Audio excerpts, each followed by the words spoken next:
BNP বাংলাদেশের জনগণের সাথে ছিল, বর্তমানেও আছে, ভবিষ্যতেও থাকবে। সাধারণ জনগণের উন্নয়ন করাই হলো বিএনপির একমাত্র লক্ষ্য। পাইকগাছা উপজেলা বিএনপি আহ্বায়ক ডাক্তার আব্দুল মজিদ একথা বলেন।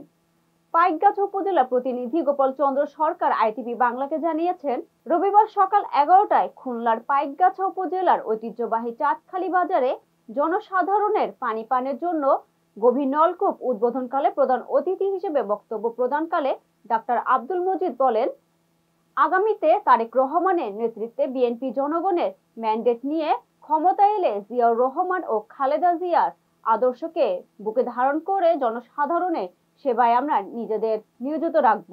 সাবেক উপজেলা ছাত্রদলের সদস্য সচিব নাজমুল হুদা মিন্টুর সভাপতিত্বে আয়োজিত গভীর নলকূপ উদ্বোধন অনুষ্ঠানে অন্যান্যর মাঝে উপজেলার বিএনপির সাবেক ভারপ্রাপ্ত সাধারণ সম্পাদক ও সম্মেলন কমিটির সদস্য তুষার কান্তি মণ্ডল সহ স্থানীয় রাজনৈতিক নেতৃবৃন্দ ও ব্যবসায়ীরা উপস্থিত ছিলেন।